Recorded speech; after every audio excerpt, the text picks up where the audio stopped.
friends, welcome back to Carrie's Culinary Crafts. And if you're new, welcome. I hope you'll consider sticking around and hitting that subscribe button down below if you like what you see. Here on Carrie's Culinary Crafts, we talk all things food. And today I have probably my most requested video. People message me all the time asking when I'm going to have another one of these videos out. So here it is. Today we are doing our meals in a jar or our Mylar meals. I've done several of these in the past. I will leave a link up here to the playlist that shows the other videos that I have done in the past. And I've always used, this is my favorite book here. This is Meals in a Jar Handbook by Stephanie Peterson. I got this a while ago, and every single recipe I have made from the jars I have gotten from this book. This is a wonderful book. And we are doing a new recipe again today. I have not yet doubled a recipe. So we are doing nacho potatoes and beef skillet casserole. Okay, and this is on page 42. But doesn't that sound good? Nacho potatoes and beef skillet casserole. Sounds good to me.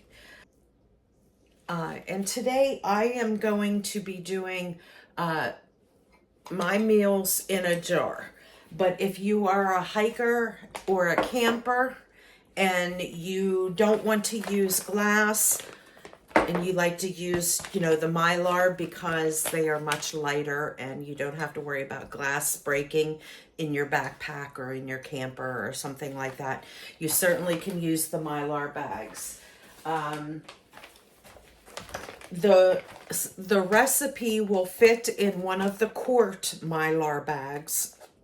However, if you are doing this when you're hiking and you plan on cooking in the Mylar bag, I would go ahead and get the larger one so you had room to add your water in and so forth. So, but if you have a pan that you can cook it in, then you can go ahead and just use one of the smaller bags just to have the dry ingredients in. But if you want to cook, if you need to cook inside the bag like you're camping, then I would go ahead and use a gallon size bag instead of the quart size bag. I am today, I believe, just doing quart jars. Okay. So the items that we are going to need is we are going to need ground beef. We're going to need some dehydrated potatoes. I have two kinds here. I have shredded and I have cubed. You can use either or. You're going to need some cheese sauce powder, which I have here. But I also have some actual cheddar cheese powder, and I just have a little bit left. So I am going to kind of mix those two just so I can get rid of this last little bit, unless it could be a whole chunk down there. Yeah, it is, because I don't have one of my, see, that's what happens if you don't put one of those what are these called? These silica gel packs. If you don't put one of those in, then your your powders can become a brick. So that is a brick. That is my fault, not putting a silica pack in there. Because see, the silica pack was in this cream cheese powder, and look, it's a really nice fluffy powder. So, okay, off track there. So we are going to need some cheese sauce powder, some cream cheese powder or sour cream powder, either or. Normally I would put sour cream in something like this, but I don't have any sour cream open, so I'm going to go ahead and use my cream cheese powder. That silica pack, we'll keep that in there. We're going to need some dried onion. I get my dried onion in bulk. I just order it from Amazon. I get them in these bags, and then I put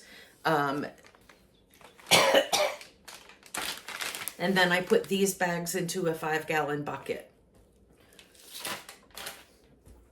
Okay, then we will need some garlic. I have some freeze-dried garlic here.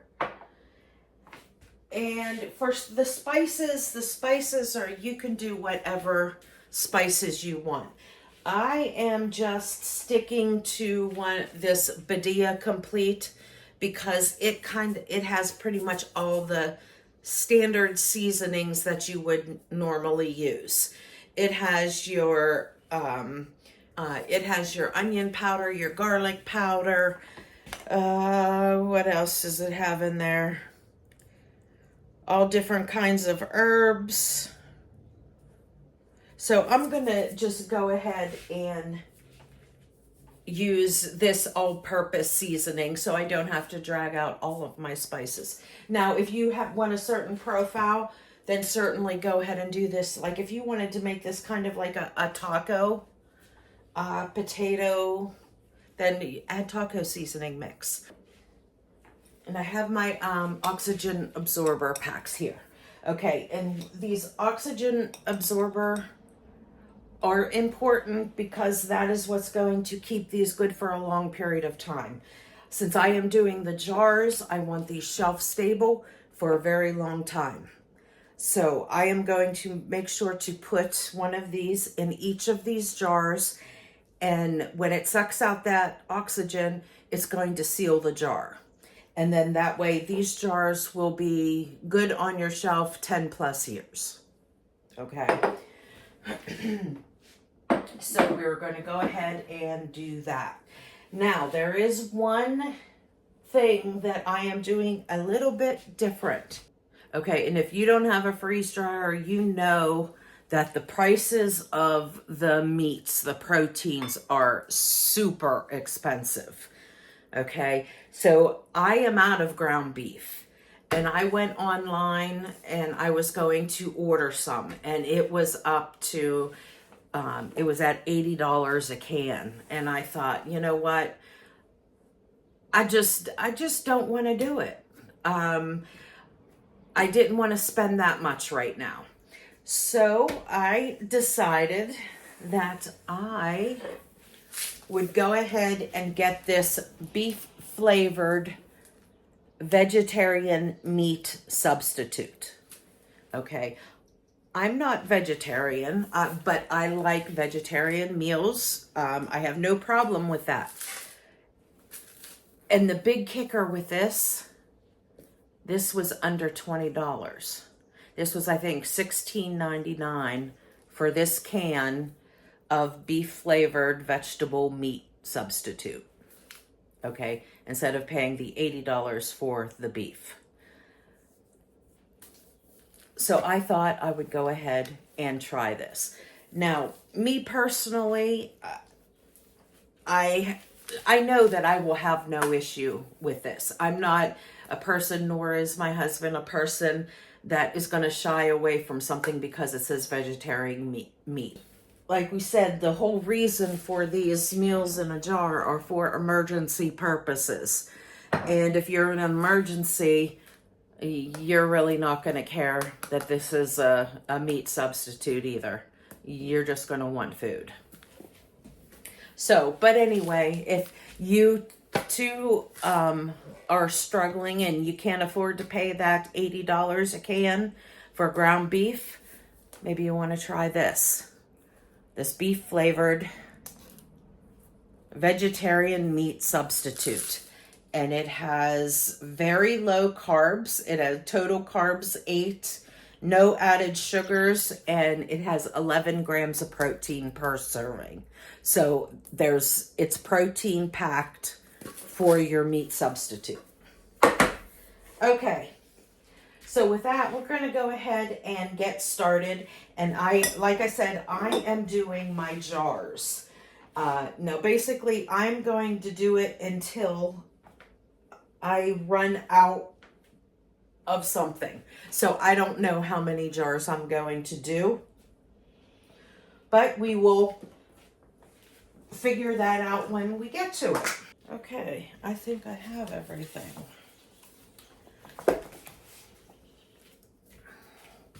Oh, you know what? I don't think this is open. I'm going to go open this and I'll be right back. Okay, and I went ahead and opened up this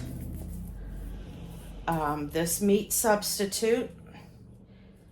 And if you look at it, it's pretty close to looking like ground beef. It kind of looks like a cross between ground beef and like bacon crumbles. That's what it looks like.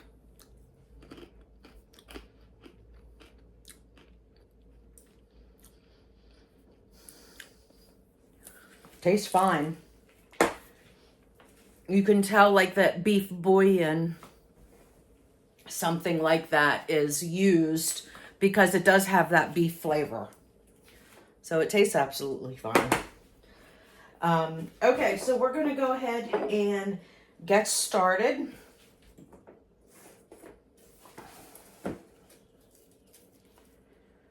Okay, and the first thing that I'm going to go ahead and use is 1 cup. I need my canning funnel.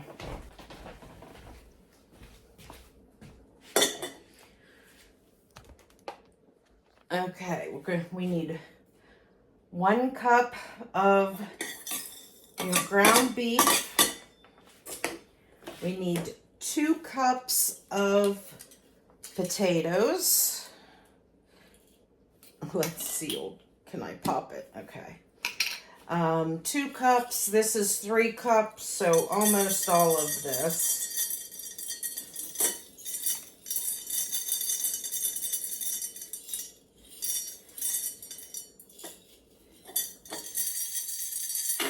Whoa.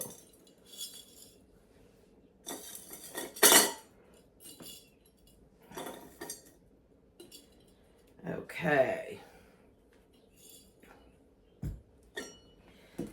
I'm going to give this a little shake. I should have put those shreds on the bottom, right? All right, then we're going to put 1 cup of your cheese sauce powder. Let me double check to make sure that's right. 1 cup. And, whew. And you're going to want to shake this down really good. You want it to go down into those crevices of the potatoes. You see that? Potatoes are coming out the top, so you want to shake that powder. See how the potatoes are at the top? Shake that powder down as far as it'll go. You want it to fill in those gaps, those air gaps. Okay, then we need 1/3 of a cup of either cream cheese powder or sour cream powder. I am using cream cheese. 1/3 of a cup is 1 of these scoops and a little bit more. And you want to go ahead and shake that down into all the crevices.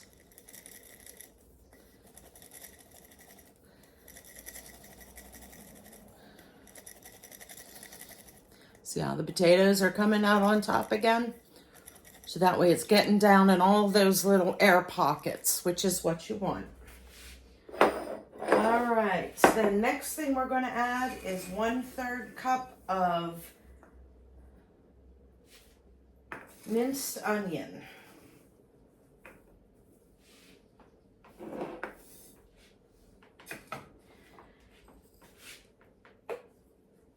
And then we need 1/2 tablespoon of your garlic. I have freeze-dried garlic. And then for the spice, I am going to use 1 tablespoon of this Badia Complete. 1 heaping tablespoon, actually. And because that is going to season up the whole thing, since I'm just doing 1 instead of, like, you know, 1/2 teaspoons or whatever of different recipes. So I am going to shake this down. And that is what we have. So that is your nacho potatoes and beef skillet. Except for the beef, we're using a vegetarian meat, beef flavored substitute. Now, with this, I'm going to go ahead and I'm going to do it at the end. I will put the oxygen absorber inside here, and so it will seal the lid and it will be good to go for years on the shelf. So I'm going to go ahead and do the rest of these. I think probably the potatoes are what I'm going to run out of first.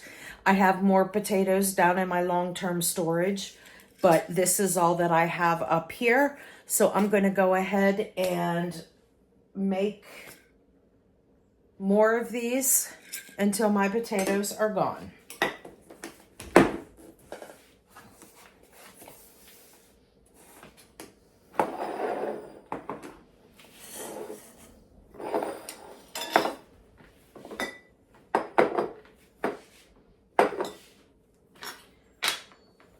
And the fastest way to do this is just do an assembly line. Just do the same for each jar.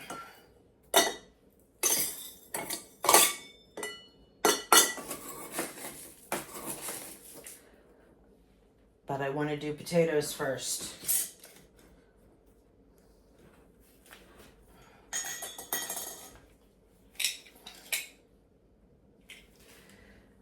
Okie dokie. Let's see, can I use this to pop this lid? Ah, that was a good seal.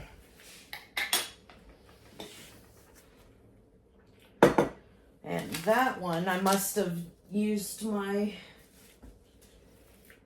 food saver and put that one on because I put the silica pack in that. I didn't need to use the oxygen absorber since I was using my sealer to seal it. So, okay, so this is 1 cup here. We're going to put that 1 cup in first.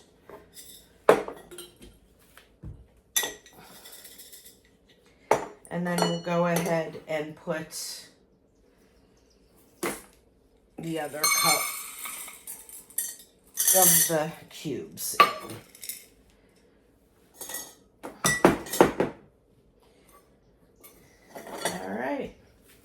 Then we got 1 cup of the cheese sauce.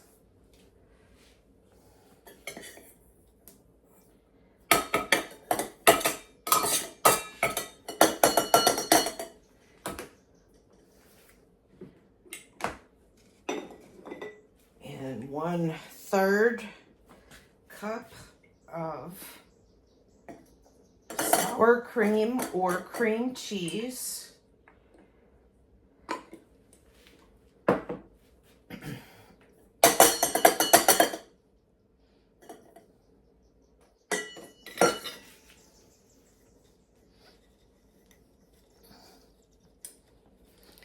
And we're gonna shake it.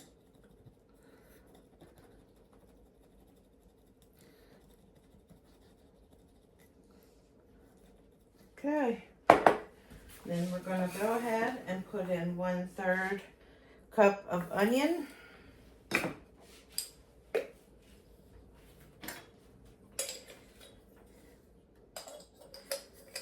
1/2 tablespoon of garlic.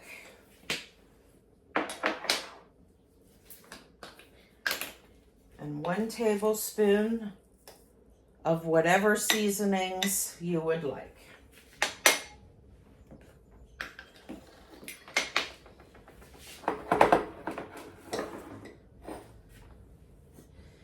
All right, so let's go ahead and do the potatoes. 2 cups of potatoes in each jar.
Okay, now I am in the habit with canning and everything to use vinegar in order to wipe off my rims. And you definitely want to use the vinegar opposed to water because of the fact you need this all to stay dry. So when we put that oxygen absorber in there and seal it, it'll be shelf stable. If you use a water, if you use a water on a paper towel or water on a rag or something, some of that moisture can get blocked in there, which will cause your stuff to mold. So vinegar is something that it dries instantly. It's not going to be something that is going to like seep down into your food. Okay, so I'm going to put a little bit of this onto a paper towel, and you just need a little dab of it.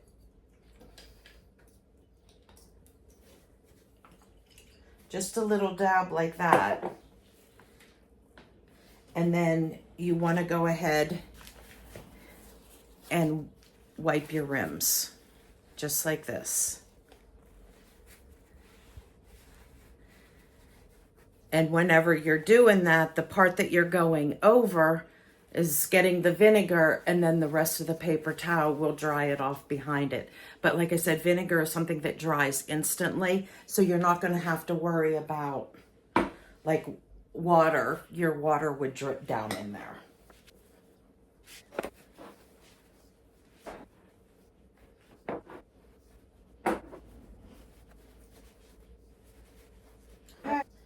there are my jars. Now I'm going to get my rings ready. Emptied a few things.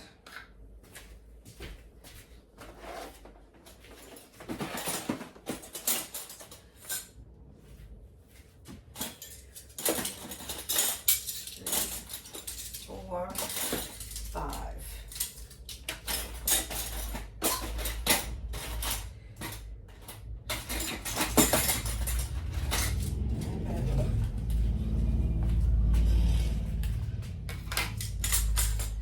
Okay, and then here are my oxygen absorbers. Once you open a pack of oxygen absorbers, you always want to put them into mason jars with a lid because it'll suck it down and seal it, and then your oxygen absorbers won't get ruined. Do you hear that pop? Okay, so I'm going to stick one of these into each of these jars. Now these are 300 cc's. You don't need that much. You only need 50 for a quart jar. But I myself, I just only buy 2 different sizes, so I don't have to worry about looking through all of them for a specific size. I buy the 300 and I buy the 2000 because I use the 2000 in with 5-gallon bucket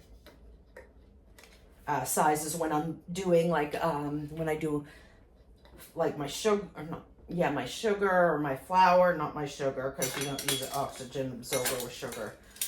But like with flour and other things that you put into a 5-gallon Mylar bag into the bucket, you definitely want the right oxygen absorbers in those.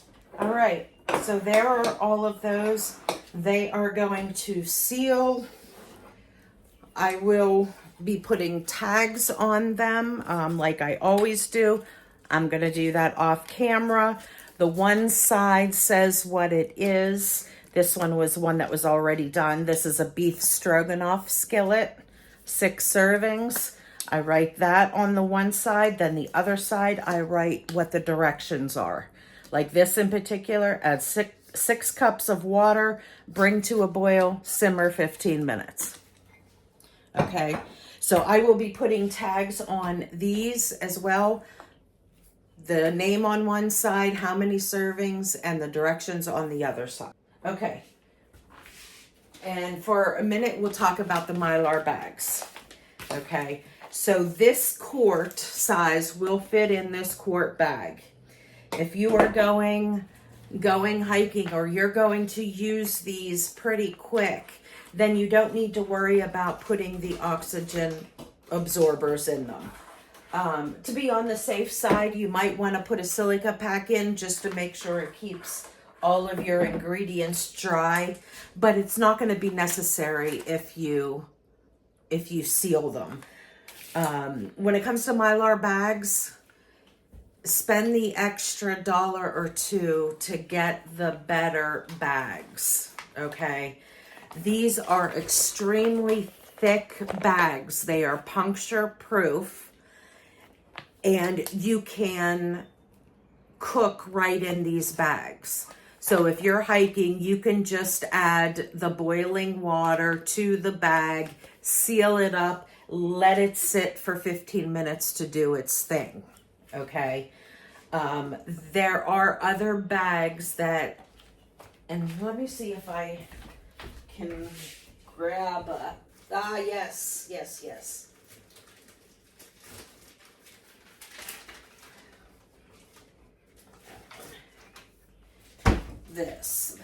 This is an example of a knot.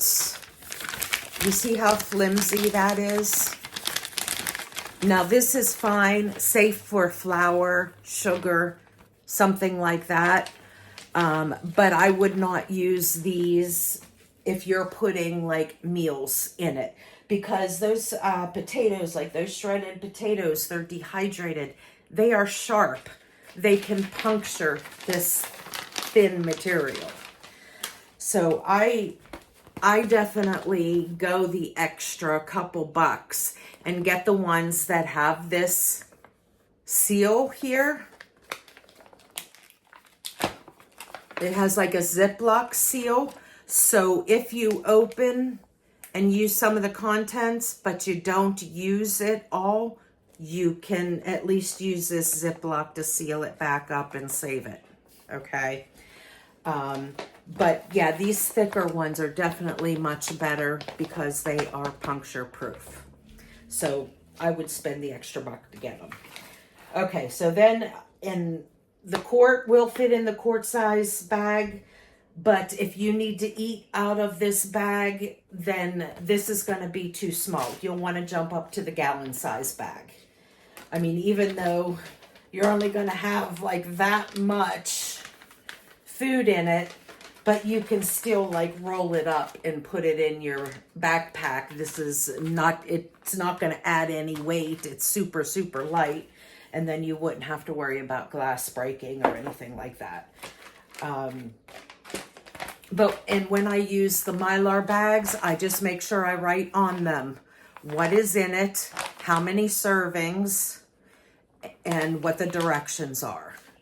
And the reason that I always put servings on there is because you know that like if you're hiking with 4 people and you have one of these meals that serve up to 6 people, then you know that, hey, everybody doesn't need to create a meal tonight. You know, you can create one and share it with other people. But I like to make 6 servings because I have a family of 4. 5 if you include my granddaughter. So this would be enough for my family. So you will just want to create enough for your family. If you have more than 5 or 6 people in your family, then I would make 2 of these for your family. Okay. And then you would be able to fit 2 of these servings into this gallon bag, but you're not going to be able to pour the water in and eat from this bag. You will have to put it in a pot because you're going to have to add so much water by using the double amount. So you will have to put it into some kind of a pot. But okay, that is it for today. I hope you enjoyed this Meals in a Jar Mylar bag. Today we did the wonderful nacho potato casserole. Look for in my next Meal in a Jar or Mylar bag series, I will be doing another breakfast item.